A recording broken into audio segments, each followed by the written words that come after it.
نحمده ونصلي على رسوله الكريم اما بعد فاعوذ باللہ من الشیطان الرجیم بسم اللہ الرحمن الرحیم۔ محترم ناظرین السلام علیکم۔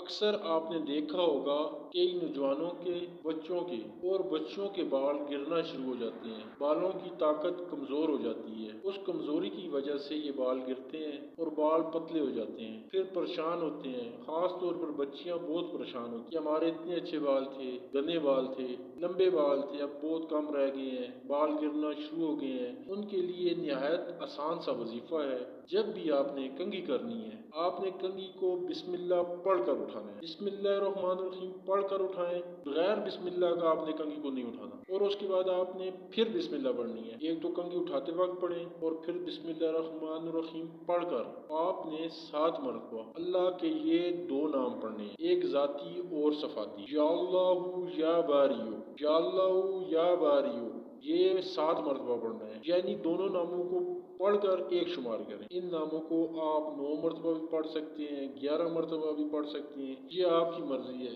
7، 9، 11 یہ تینوں عدد یاد رکھیں۔ جب بھی آپ نے کنگھی کرنی ہے تو اس عمل کو نہیں بھولنا۔ دوبارہ سنیے، کنگھی کو بسم اللہ الرحمن الرحیم پڑھ کر اٹھانا ہے، کنگھی کو اپنے دائیں ہاتھ میں پکڑ کر پھر آپ نے بسم اللہ الرحمن الرحیم یہ اللہ کے 2 نام شروع کرنے ہیں۔ اچھا، ایک اور بات بھی سن لیں، کچھ لوگ بائیں ہاتھ سے سارے کام کرتے ہیں، وہ لکھتے بھی بائیں ہاتھ سے ہیں، ان کی عادت بنی ہوتی ہے، وہ لوگ بھی سن لیں، انہوں نے کنگھی بسم اللہ پڑھ کر دائیں ہاتھ میں اٹھانی ہے اور دائیں ہاتھ میں ہی پکڑنی ہے۔ اتنا کام تو کر سکتے ہیں اپنے دائیں ہاتھ سے۔ اب ہم جس طرح سارے کام دائیں ہاتھ سے کرتے ہیں، لیکن بائیں ہاتھ سے بھی کسی چیز کو اٹھا سکتے ہیں۔ انشاءاللہ تعالی چند دنوں کے بعد اس وظیفہ کی برکت سے آپ کے بالوں میں مضبوطی آ جائے گی اور بال گرنا بند ہو جائے گی۔ جب آپ کو تسلی ہو جائے اب ہمارے بال نہیں گرتے تو پھر اس عمل کو چھوڑ دیں۔ ہماری ویڈیو اگر آپ کو اچھی لگی ہے تو اس کو ثواب کی نیت سے شیئر کریں اور ہمارے چینل کو سبسکرائب کریں۔ اسی کے ساتھ اجازت دیں، اللہ ہم سب کا حامی و ناصر ہو۔ ملیں گے انشاءاللہ تعالی نیکسٹ ویڈیو میں۔ اللہ حافظ۔